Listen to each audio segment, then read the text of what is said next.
Welcome to ETV prime. ప్రధాని మోడీ గారు, నరేంద్ర మోడీ గారు ఒక సెన్సేషన్ ఆయన.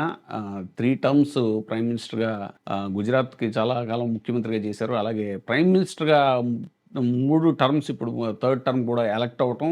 అలాగే నెహ్రూ గారి తర్వాత అతి ఎక్కువ కాలం ప్రధానమంత్రిగా ఇప్పటిదాకా చేసిన వాళ్ళ లిస్ట్‌లోకి ఎక్కి ఆయన రికార్డ్ కూడా సాధించారు. తాజాగా ఆయన జన్మదినం సందర్భంగా అనేక మంది శుభాకాంక్షలు చెప్తున్నారు. అయితే ఇప్పుడు ఆయన బయోపిక్‌ని చాలా టాప్ టెక్నీషియన్స్ అందరూ కలిసి చేయటానికి ఒక ఇది రెడీ అయింది. దాని తాలూకు పోస్టర్‌ని కూడా రిలీజ్ చేశారు. 'మా వందే' పేరుతో ఒక చిత్రాన్ని తీస్తున్నారు. దక్షిణాదికి చెందినటువంటి టాప్ టెక్నీషియన్స్ అందరూ కూడా ఈ ప్రాజెక్ట్ కోసం పనిచేస్తున్నారట. మలయాళ హీరో ఉన్ని ముకుందన్ ఈ సినిమాలో మోదీ పాత్రలో కనిపిస్తున్నారట. అలాగే తెలుగు దర్శకుడు సిహెచ్ క్రాంతి కుమార్ దీన్ని తెరకెక్కిస్తున్నారు. కేజీఎఫ్ మ్యూజిక్ డైరెక్టర్ రవి బస్రూర్ సంగీతం అందిస్తున్నారు.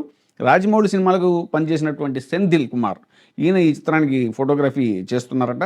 ప్రస్తుతానికి ప్రీ లుక్ మాత్రమే రిలీజ్ చేశారు. ఇందులో ఎన్నో పోరాటాల కన్నా తల్లి సంకల్పం గొప్పది, సంకల్ప బలం గొప్పది అని రాసుకొచ్చారు ఒక క్యాప్షన్ లాగా. అంటే మదర్ సెంటిమెంట్ బ్యాక్ డ్రాప్ స్టోరీతో ఈ బయోపిక్ తీయబోతున్నారా అనేటువంటిది ఒక చర్చ జరుగుతుంది. పాన్ ఇండియా లెవెల్లో తీస్తున్నటువంటి ఈ చిత్రాన్ని బహుశా వచ్చే ఏడాది థియేటర్లో రిలీజ్ చేస్తారు అనేటువంటిది ఒక చర్చ జరుగుతుంది. 2019లోనే పీఎం నరేంద్ర మోదీ పేరుతో ఒక బయోపిక్ వచ్చింది. అంటే ఇప్పుడు ఇది రెండో బయోపిక్ అవుతుంది అనేటువంటిది చర్చ.